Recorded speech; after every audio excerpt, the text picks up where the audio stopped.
Hi, welcome. This is Dr. John DeMartini. This is one of the most amazing and inspiring shows that you can listen into. If you want to be on the edge of your seats, if you want to open up your heart, if you want to expand your mind, and you want to meet incredible people, stay tuned because you're just about to experience a transformative radio show that will change your life. And you're listening to the Dr. Pat Show that's coming up right next.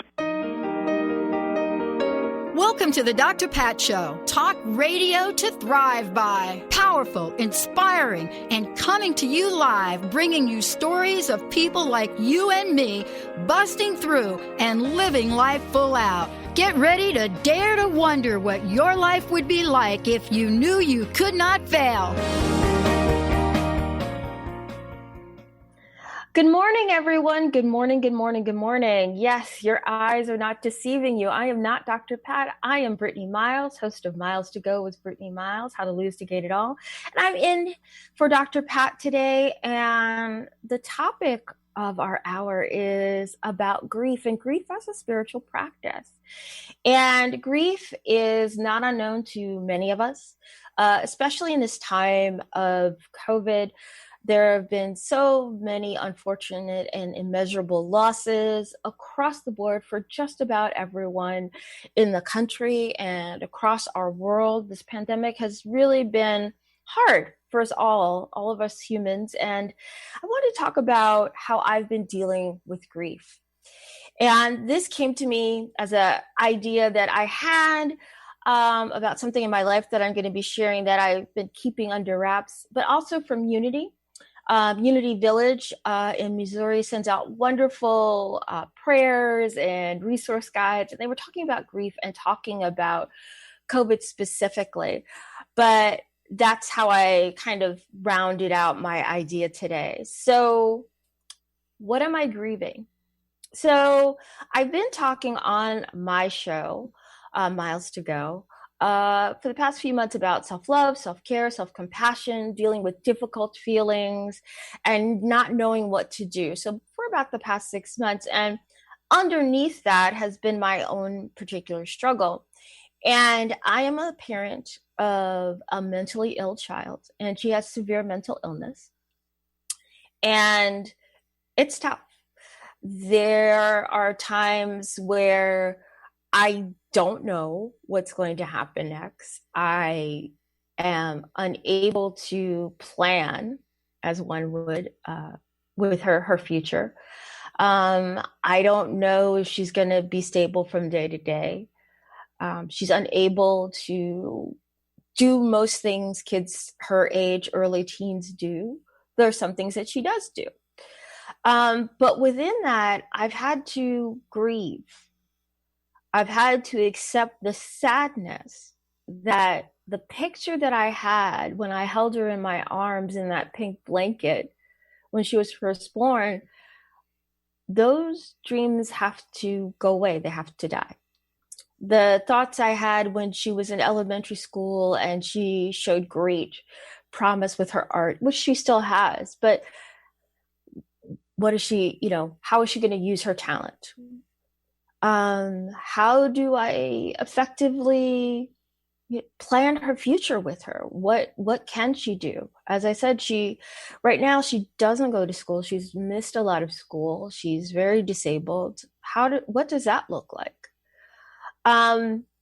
So I've been walking through and wrestling with a lot of those questions. And I wanted to use today's show to kind of use this as a cathartic moment, but also to come out of the shadows and hopefully my story, my struggles and my triumphs can help support someone else that's out there that has a loved one, whether it be a spouse, a child, niece, nephew, cousin, what have you, that has something similar, because it's difficult. And I think given COVID, I think we as a culture are now turning an eye towards mental health, because the being indoors and losing contact and all that external stuff that we do as humans in terms of building and creating and sustaining community has really changed. So a lot of people are suffering, and a lot of people are suffering in silence. So I want to use this hour also to just bring to the fore, get out of the shadows. don't suffer in silence. Mental health is as important as physical health and can have very strong and important bearing on our physical health. There's no reason to hide or be ashamed.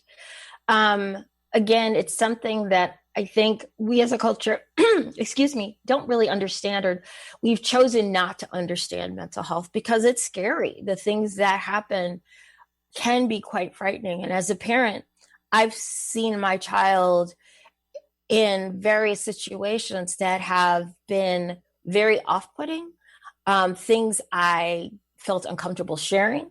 And I didn't ignore them, but I didn't know what to do with it because it's difficult at times to get help.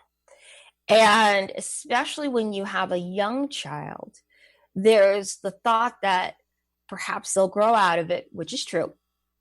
But over time, these issues can snowball to the point where they become pronounced. And that's what happened to us when my daughter turned 11. A lot of her symptoms became much more pronounced, and I had to change my life.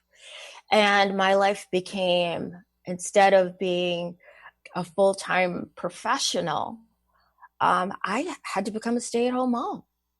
And that's happened over the course of 2 to 3 years. And that's changed our life, both emotionally, physically, financially. And it's had me to look at different ways of looking at my career and work, which brought me to Dr. Pat and this show and my show and other projects that I have in the works.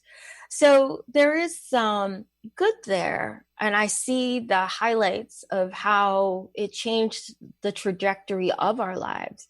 But when I slow down in those still quiet moments, I still feel that grief. And I try to stuff it down with doingness. I'm a busy person.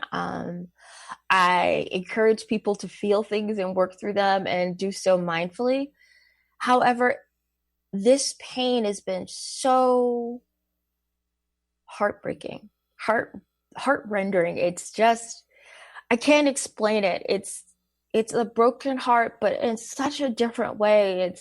It's not the grief that I felt when I was getting divorced. It wasn't the grief of, other family members when they passed on. This is just, it's the grief of promise. It's the grief of dreams and the inability to accept what is. And that's a key of mindfulness, which we talk about on my show a lot, is accepting what is. And I have resisted what is at every moment. I have resisted acceptance of this is what our life is today. I have resisted just thinking about what I wanted my child's future to be, the things that I wanted. And I realized in my grief, it's a lot about and that's okay.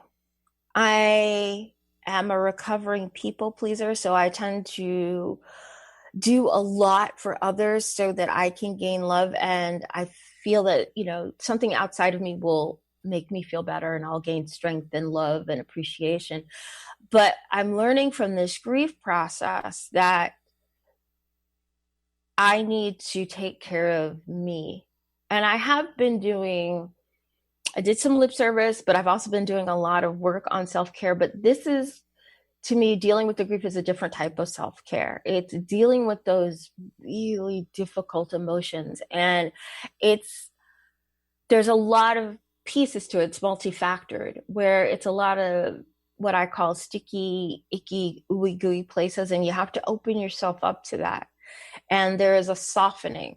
And I think grief is that softening agent. It opens you up to that surrender. And that's the core focus of my show, How to Lose to Gate It All. And I hadn't really used that lens for this pain. So what I want to discuss this hour is maybe how do I open up myself to that softening? How do I open myself up to that pain? So we're going to be talking through acceptance, as I shared before, of what is, how to ask for help, how to get out of the shadows, get out of hiding. And then talking about resources with different support groups like NAMI or Mental Health America or MHA, and different types of coping skills.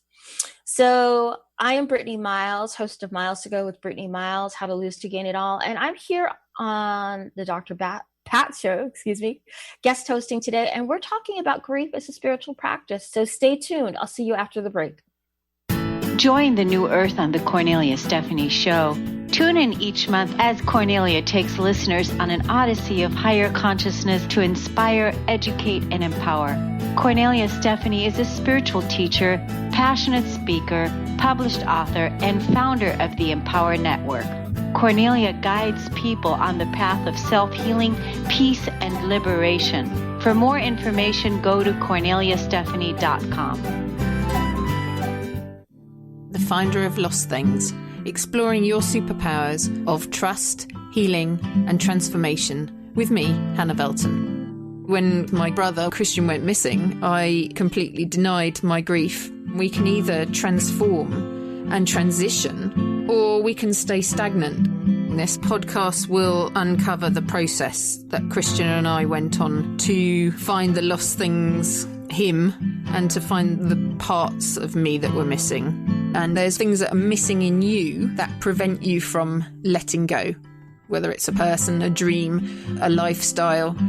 That process of trusting and finding the lost pieces and integrating them. That's where you get your sustainable transition that will carry on. Tune in every Monday at 9 a.m. Pacific on transformationtalkradio.com. You can find me at hannahvelton.online. Healing has a ripple effect. One person's healing affects everyone around them. This is where the power of sharing our stories can be so important. Tune in to Playing on the Edge Radio with Megan Edge each month on Transformation Talk Radio, as Megan provides you with ways of sustaining radical and powerful changes in your life. Enact the power of radical change. To find out more about Megan Edge, visit her website at meganedge.ca. Hi, I'm Laura Goldstein, and here's a Coffee with the Universe tip. Ever wonder why you want to go to the gym more, for example, but you just can't make it happen? You find yourself rearranging your underwear drawer instead of getting in the car. If this sounds like you, you might have caught a case of the shoulds. Maybe you think you should lose 20 pounds to fit back into your favorite pair of jeans, or that you should be healthier in general. It all sounds good, but deep down you just aren't into it. Truth is, making choices from shoulds just leads to guilt, resentment, and a whole lot of procrastination.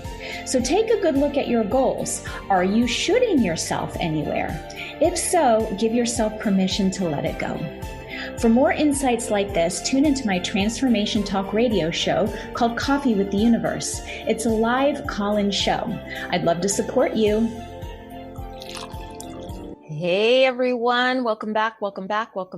You're here with Brittany Miles, host of Miles to Go with Brittany Miles, How to Lose to Gain It All. And I'm here this hour guest hosting for Dr. Pat. And today we're talking about grief as a spiritual practice.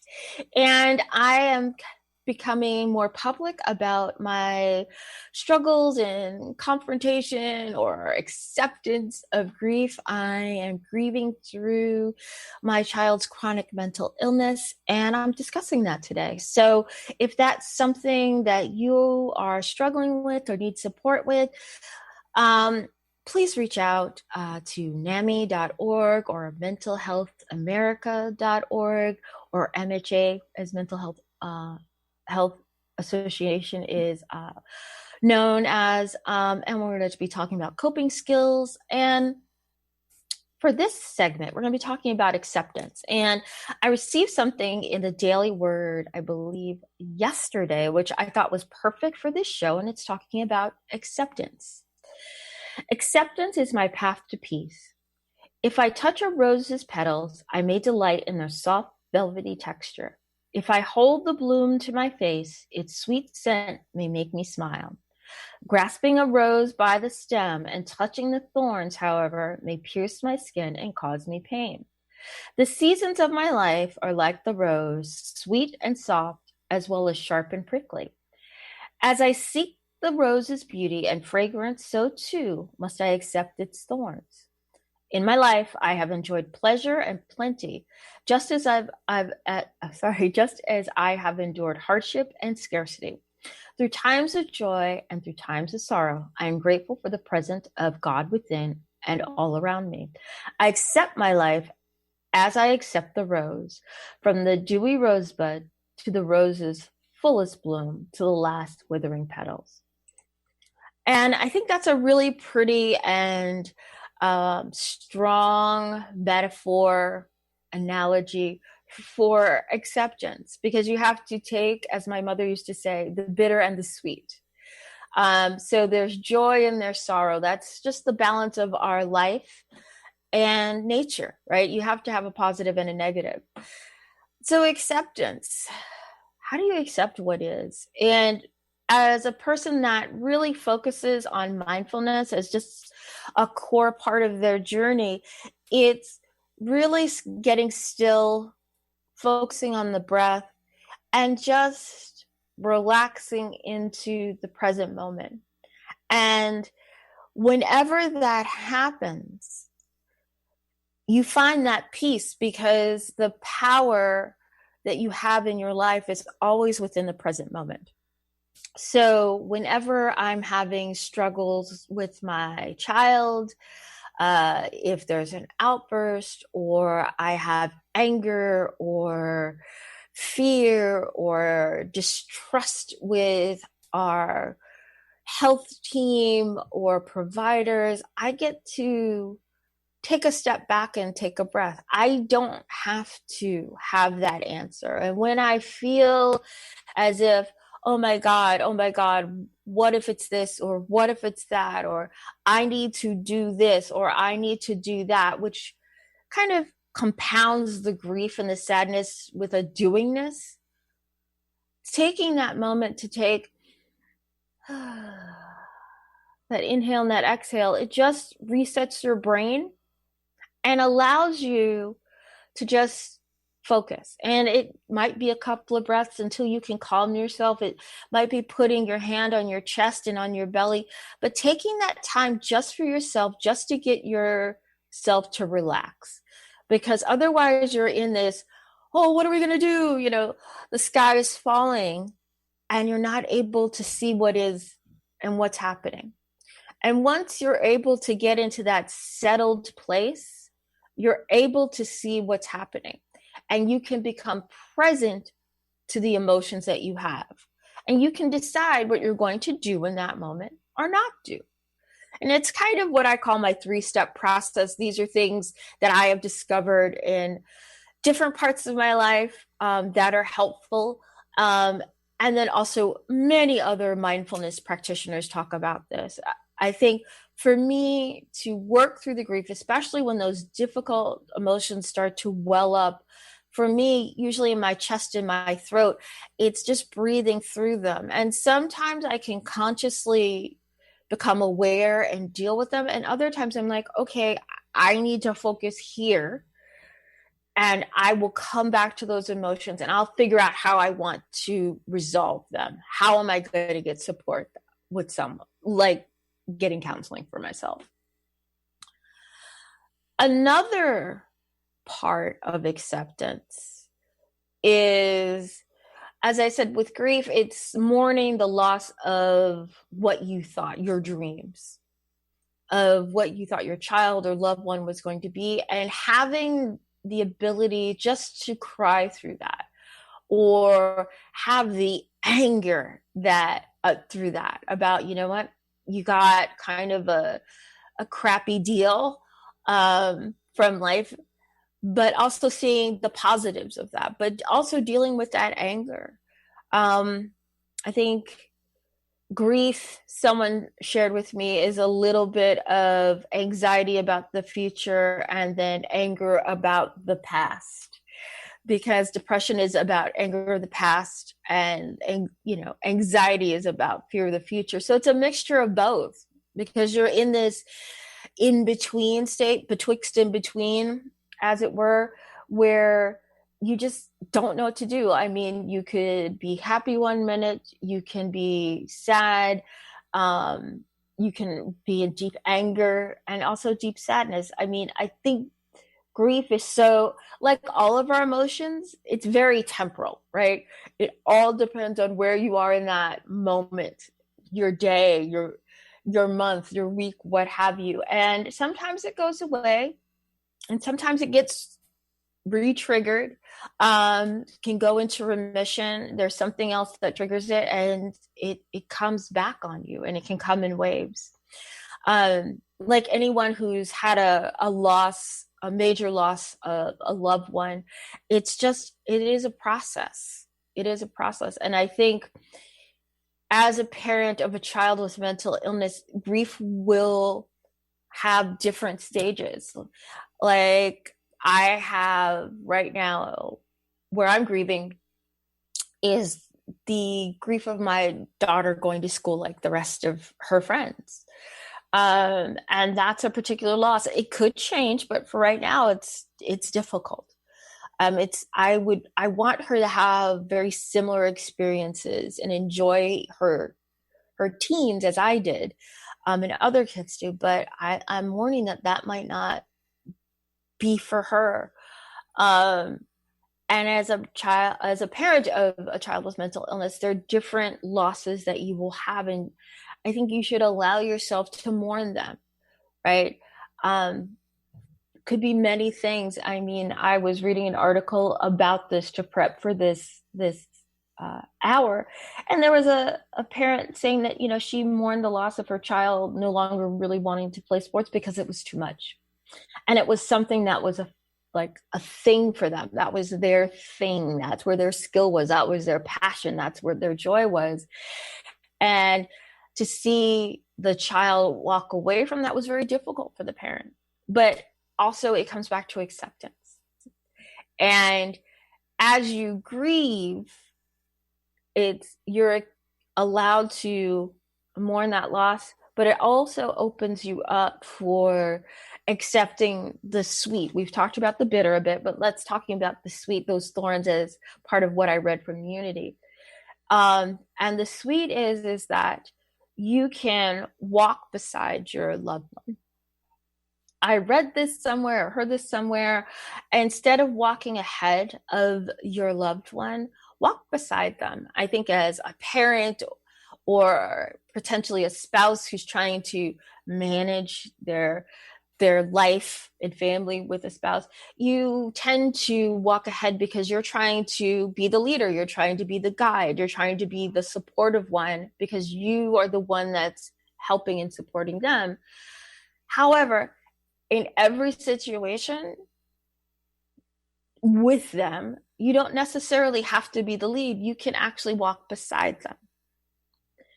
And with that enables you to get out of maybe hovering or worrying or trying to, make things happen, solve a problem that doesn't exist, and helps you to stay in the present moment with them. And it could be a difficult day with them. It could be an easy day with them. But if you're walking beside them, you're finding common ground. So ways we can walk beside our loved ones could be that you guys watch a movie together, whatever the favorites are. I was listening to a podcast on grief, and the speaker was talking about her severely autistic son, and they watch comic book movies, and they love the hero arc, and that's their common language, or lingua franca. So when things get tough, they can go back to the hero and comic book archetypes to create that bond. It could be you and your loved one enjoy gardening, right? You have the language of flowers and then nature in common, and all that encompasses. With my child and I, it's a lot about humor and fashion and art and anime. So finding those places where we meet. It could be just taking walks. It could be walking your dog. It could be a love of pets. It could be anything, but finding where you have that common ground. So whenever things get too high or too low, that common ground is sort of that mid ground where you can find and reset and level set. So with that, I'd like to say, stay with me. We're talking about grief as a spiritual practice. I'm Brittany Miles, host of Miles to Go with Brittany Miles, How to Lose to Gain It All, here guest hosting with Dr. Pat. And as I said, we're talking about grief as a spiritual practice. Stay tuned. Creating and living the Octurian way, soul designed for self-enlightenment and self-healing. Tune in to Transformation Talk Radio, the second and the fourth Fridays at 3 p.m. Pacific Standard Time, with me, Vivienne Chauvette. As we transcend the third dimensional plane of reality, we move into higher realms of existence. Let us reclaim our sovereignty as divine essence of light and unite our voices to successfully manifest ascension on Earth. For information on our services, Copper Art Store, and to connect with me, visit infinitehealingfromthestars.com. That is infinitehealingfromthestars.com. Tune in to Transformation Talk Radio with me, Vivienne Chauvette. Did you know that when we talk about the Earth's ecosystems, the most important ecosystem has been left out? We created the ecosystem approach to recapture human potential. Find us at theecosystemapproach.org. Join us every Monday at 1 p.m. Pacific Time and 4 p.m. Eastern Time for the Ecosystem Approach Show with Jason and Patricia on TransformationTalkRadio.com. Are you ready to shift your current beliefs about death? From debilitating pain and loss? Follow Angie Corbett Kuiper as she shares that through choice, present moment awareness, and keeping an open mind. Anything is possible, even in death. Tune in to Beyond Proof Radio with Angie, redefining death and loss, every first Wednesday at 12 p.m. Pacific on TransformationTalkRadio.com. For more, visit BeyondProof.com. We remember a time when you could simply form a thought and it would manifest. The harmony was forgotten, but it is returning now. The Power of Inspiration and Awakening Radio with Juliet Griffin on TransformationTalkRadio.com each second and fourth Wednesday at 9 a.m. Pacific. We'll take you on adventures through the heart and spirit, exploring who we once were. This intuitive healer studied under the guidance of wolves, learning from their wisdom to master a higher frequency for a new state of mind. Visit OneTrueSelf.com. You know, marriage is not always easy, but skills that improve communication go a long way. Tune in to the Relationship Rehab Show, Recovering Happiness in Your Love with Nancy Landrum and Dr. Pat each month on TransformationTalkRadio.com. Nancy is an author and teacher empowering couples to create and sustain loving marriages. Learn to listen, speak, and handle conflict with respect so your love can flourish. To learn more about Nancy and her work, visit nancylandrum.com.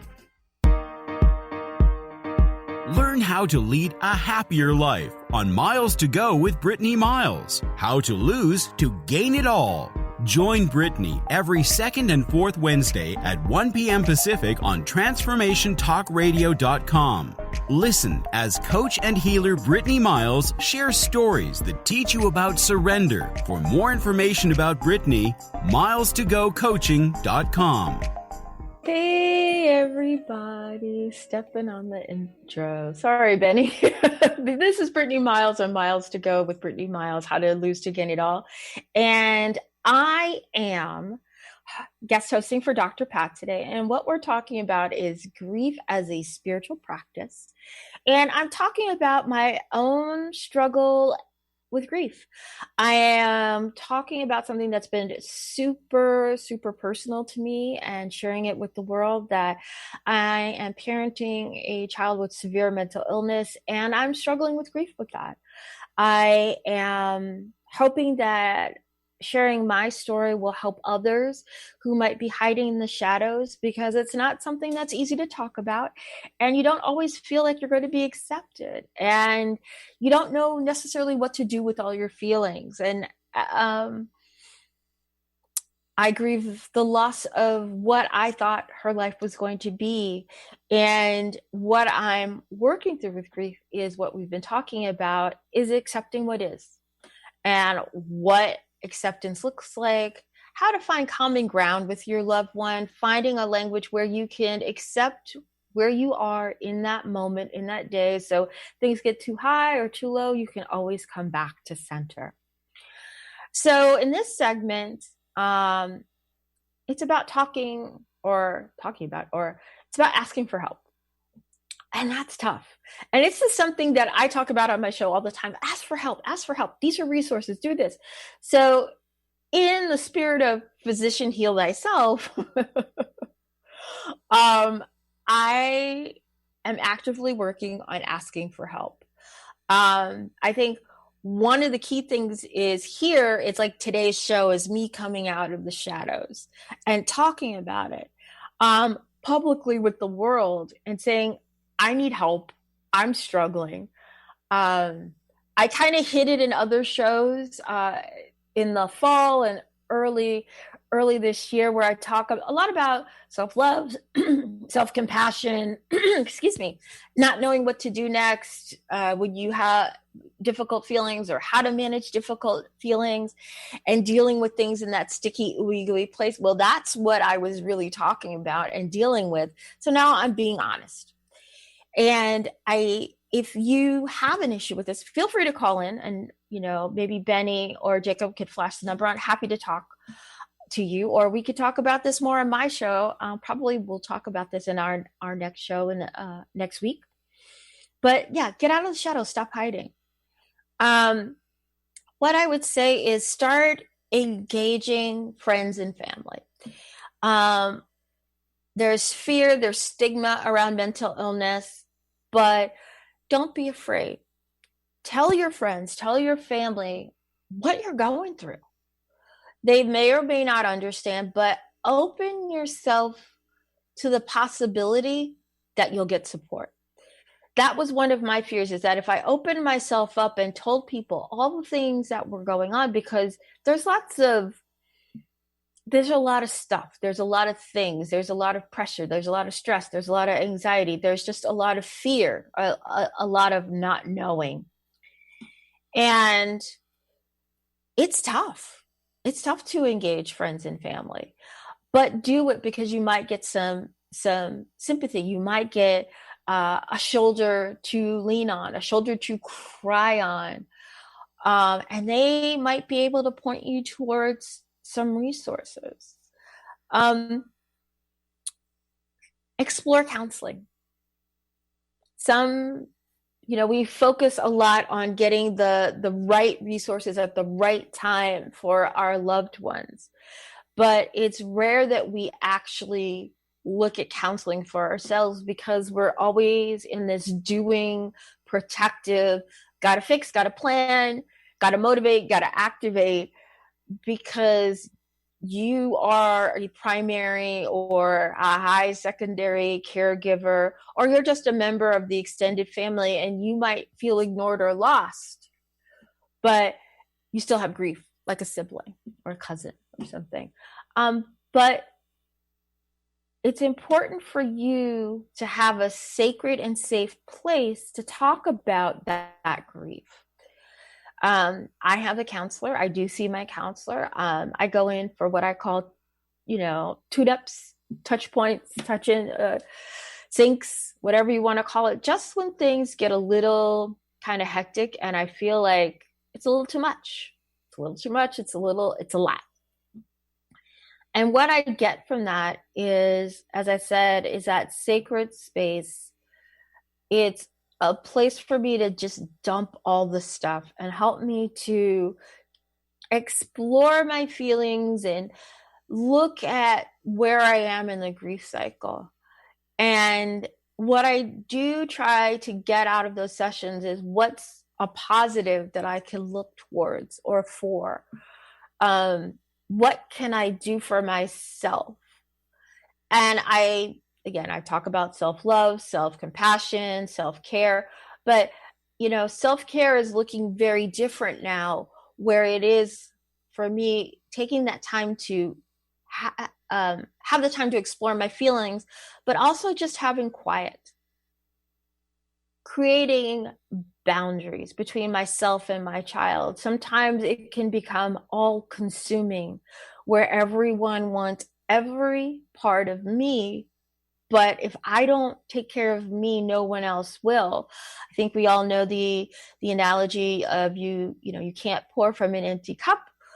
Put your oxygen mask on first. And that's what I'm learning. That's been a really big part of self-care, of just saying to my child, like, this is a time frame. This is what I'm going to do for myself. I need quiet. And within that quiet, it could be me reading social media. It could be reading a book, could be an audiobook.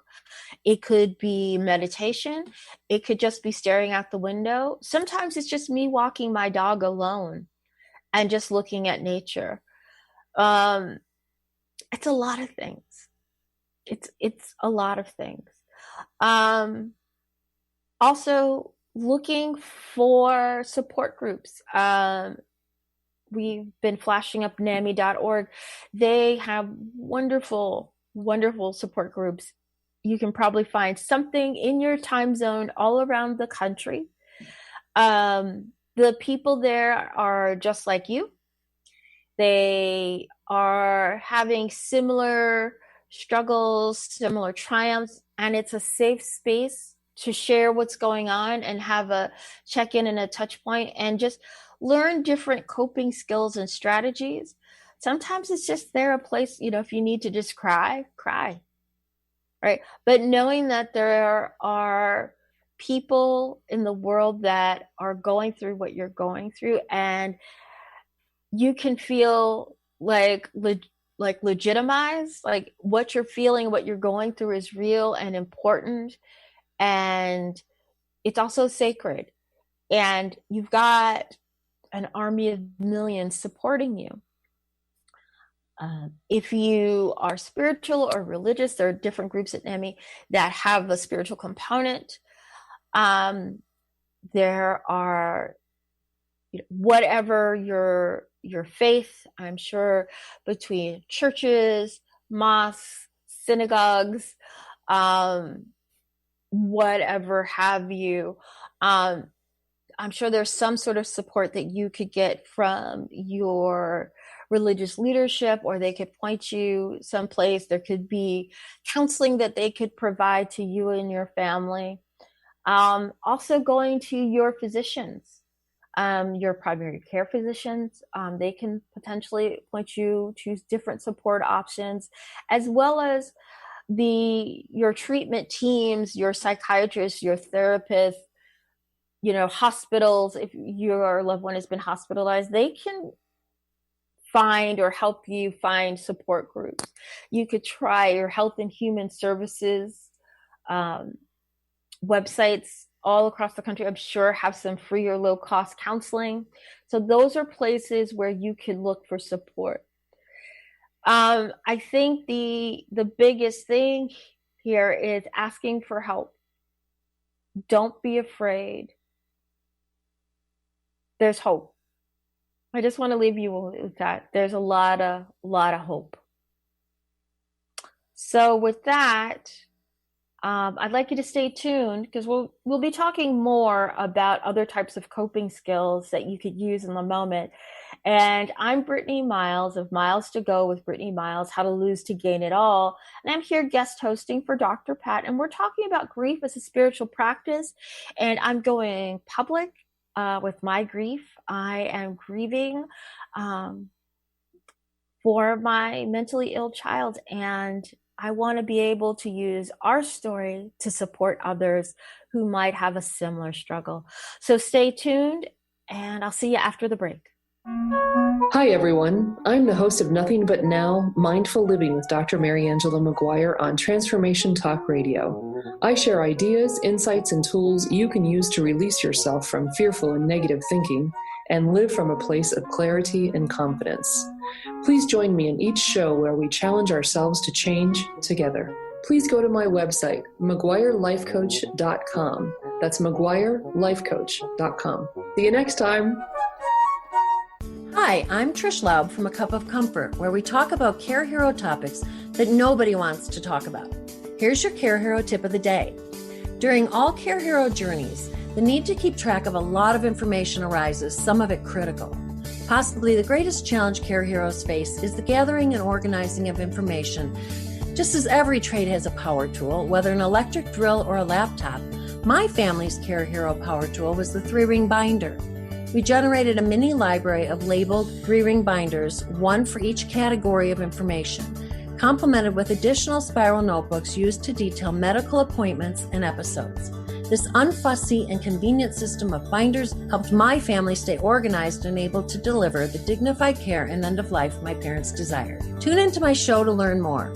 See you on the second and fourth Tuesday of the month at 12 Pacific here on Transformation Talk Radio. Feel free to reach out to me at info@trishlaub.com. The Truth is Funny. Shift Happens with Colette Marie Steffen is excited to welcome Karen Benton as a monthly guest host. Tune in on the third Wednesday of each month at 8 a.m. Pacific Time to regain confidence and trust in your capacity to create change in your life, your health, your family, and your well-being. Karen Benton is a mother, nurse practitioner, certified body talk practitioner, Franklin Method instructor, and owner of Limitless Living LLC. For more information about Karen, visit KarenBenton.com. The vibration of change, that magical place where life shifts from struggle to ease, from stagnation to forward movement, from old ways of being to new ways of becoming. If you're like I am, it can be rather elusive to get there, but when you are in it, you feel it down to your very core, don't you?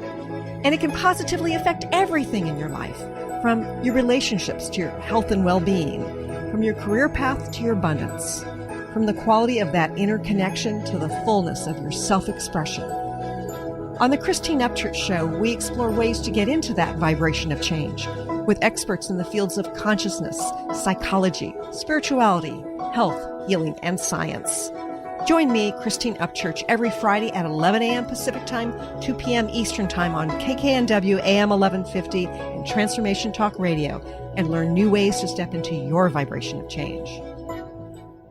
Hey everyone, welcome back, welcome back, welcome back. You're here with Brittany Miles, host of Miles to Go with Brittany Miles, How to Lose to Gain It All. And I am guest hosting here on the Dr. Pat Show today, and we're talking about grief as a spiritual practice. And in this hour, I have gone public with my grief, and I am grieving my mentally ill child.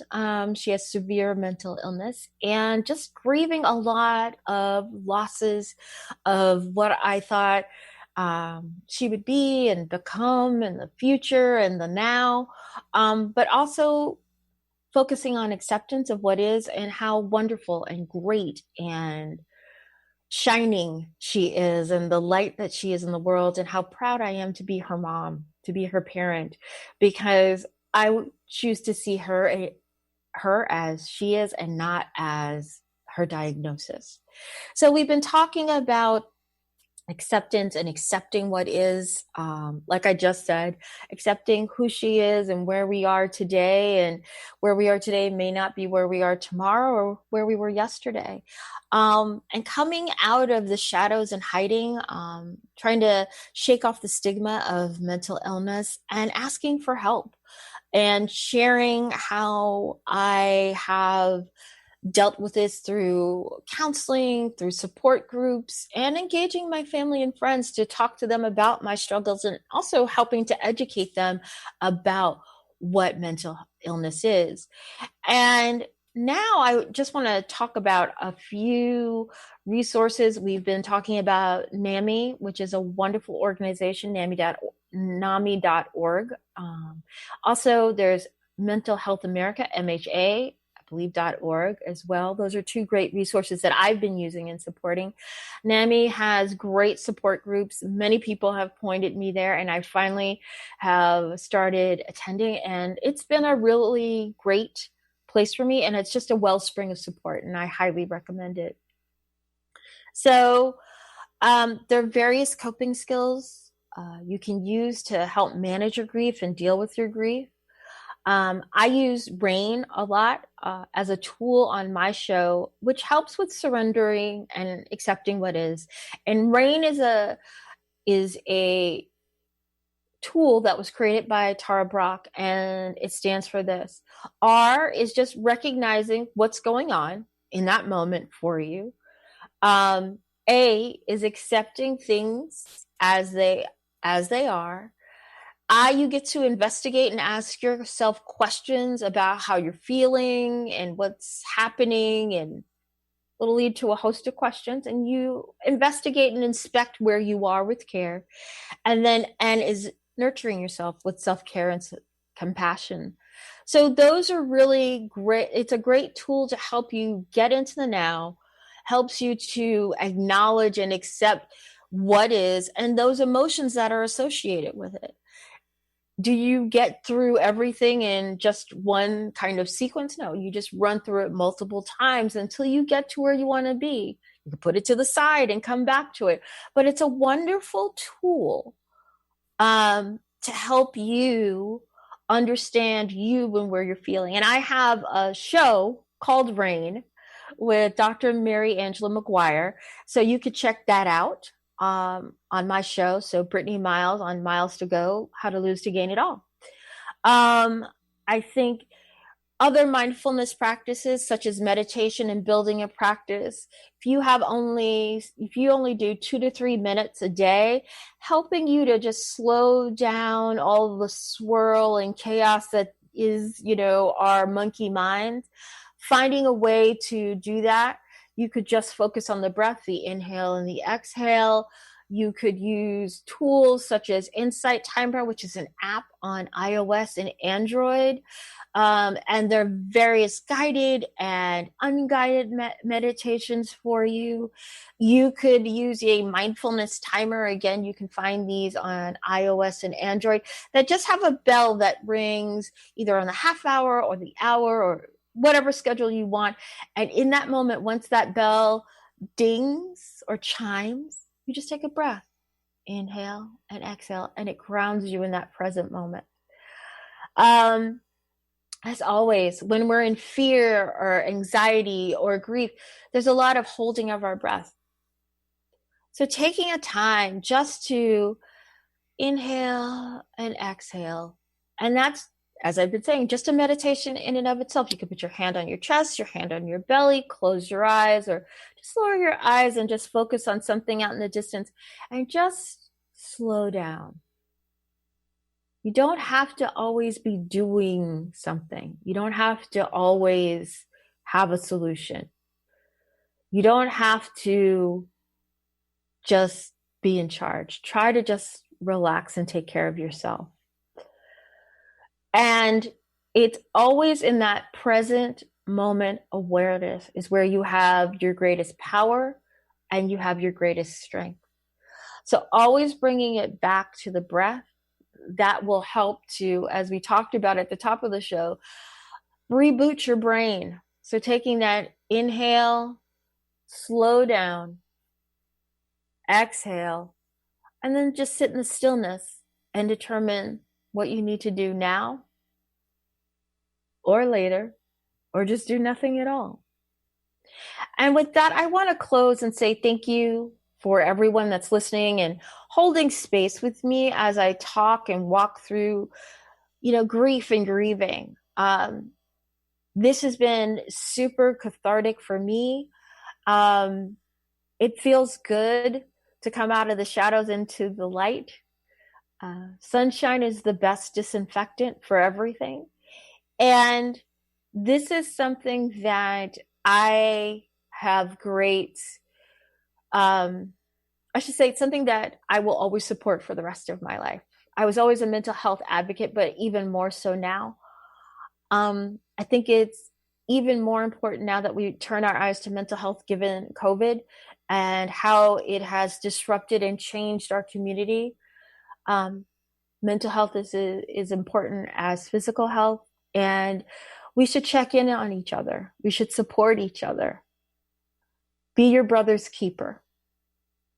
Take care of each other, take care of yourself, love each other. And with that, I want to say thank you for your time today. Thank you for your listening ears. I'll be talking about this more on my show. And thank you, Dr. Pat, for having me today. I am Brittany Miles, host of Miles to Go with Brittany Miles, How to Lose to Gain It All. And I thank you for your time today. See you on the 2nd and 4th Wednesdays. Take care.